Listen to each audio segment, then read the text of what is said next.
تحبيه؟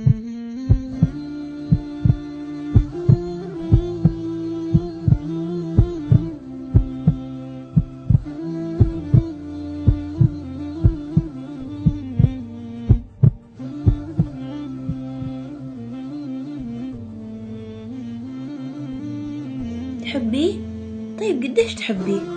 كل واحدة فيكم جاء في بالها شخص تفكري فيه دايما قبل ما تنامي وأول ما تصحي، شخص نفسي تكلميه طول اليوم، يسمع لك وتسمعي له، تهتمي فيه ويهتم فيكي، شخص تحسي الوقت يمشي بسرعة معاه وما تحسي بالدنيا، تزعلي لو مر يوم بدون ما يكلمك ويوحشك بسرعة، ما تقدري على زعله، لو اختفى بس ساعات تخافي عليه وتقلقي، تبغي تكلميه كل يوم وكل ساعة وكل دقيقة بس تخاف تضايقيه باهتمامك، وكل شوية تشيكي على الجوال عشانه، تراقبيه من بعيد عشان تطمني انه طيب وما في شيء، تتألمي لألمه وتزعلي لزعله وتفرحي لفرحه، تدعيله وتتمني له السعادة، بس في قلبك تتمني انك تكوني انت سبب سعادته.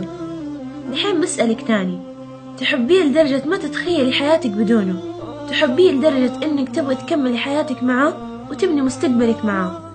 تحبيه لدرجة انك تخافي في قربه وتتألمي في بعده، تخافي تتعلقي فيه اكتر واكتر، تخافي انه يبعد وتفترقوا، تخافي تتألمي بكرة اذا ما كان من نصيبك، وفي نفس الوقت تتمني له السعادة ولو بدونك.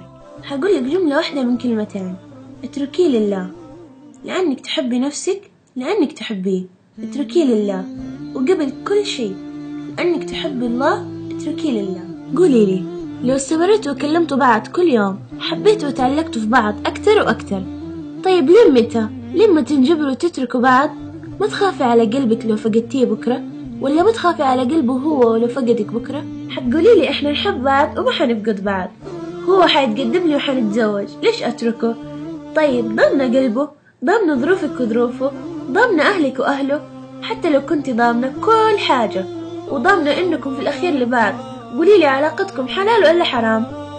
كل كلمة حب بينكم وكل اهتمام وعشق وغرام بينكم بتعصوا ربكم وانتوا كده، حتقولي لي بس رسائل بس مكالمات، ما وصلنا للحرام.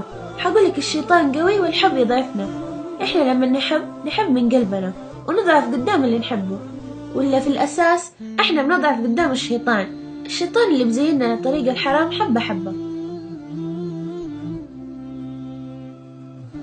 اتركيه لله، اتركيه عشان ربك اللي كل قلوب البشر بين يدينه تعالى، وممكن بقدرته يغير أي علاقة بين أي قلبين من إلى، ولو ربي جمعكم بإذن الله وكتب لكم نصيب، يمكن ما حتتوفقوا في حياتكم بعدين بسبب العلاقة اللي كانت بينكم لا قدر الله. حتقولي لي ياما ناس تزوجوا عن حب وتوفقوا وعايشين سوا مبسوطين، طيب ما حتطمع الحب أكبر من كده بعدين لحب طول العمر؟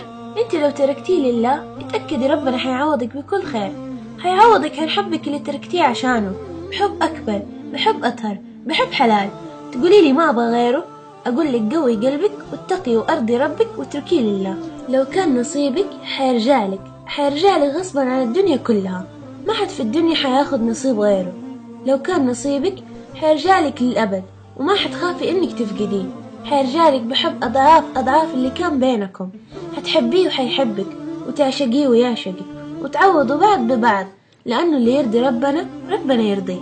اللي بقوله مو سهل أبدا، مو سهل، حتحني وحتبكي، حتتألمي وحتسهر الليل وحتراقبي، لأنه إحنا بشر ويألمنا الفقد ويكسرنا، لا تتألمي ولا تسهر الليل ولا تبكي لأنك تركتيه، انت تركتيه عشان رضا ربك، لكن ألم الحنين ودموعه اللي مو بيدك كفكفيهم بالدعاء، كل ما حنيتي ادعي وتذكري انك بتقاومي عشان ربك. استودعي حبكم عند ربنا، استودعي قلبك وقلبه ووكلي وفوضي أمرك لله، اتفائلي بالله وثقي فيه وربنا حيرزقك كل شيء في وقته. عيشي حياتك، اعملي لدنيتك وآخرتك، حبي ربك وتقربي له، حبي أمك وأبوك وبري بيهم، حبي أهلك وصحباتك واهتمي فيهم وانبسطي معاهم وحبيه لكن بالدعاء، ونفسك حبيها، كوني ذاتك وأثبتيها وابني مستقبلك واسعي وراء أحلامك. حتقولي أخاف إنساني، أخاف يطالع لغيري، حقولك اللي يحب من جد يحب من قلبه ما حينسى، حيسعى ويدعي، واللي تحب من جد تحب من قلبها ما حتنسى، حتستنى وتدعي، وما حيصير إلا اللي ربكم كاتبه، ما حيصير إلا الخير بإذن الله. وإن ما رجعلك أو ما رجعتي له لأي سبب، فتأكدي إنه خيرة لك وله، وأيقني إن ربنا كاتب لكم الأحسن بإذن الله. لا تنقهري ولا تقولي هو الخسران، قولي خيرة وربي صرف عني سبب وحكمة، وحيعوضني ربي بالأحسن، وادعي له وتمني له السعادة، لأنه كان سبب سعادتك في يوم من الأيام.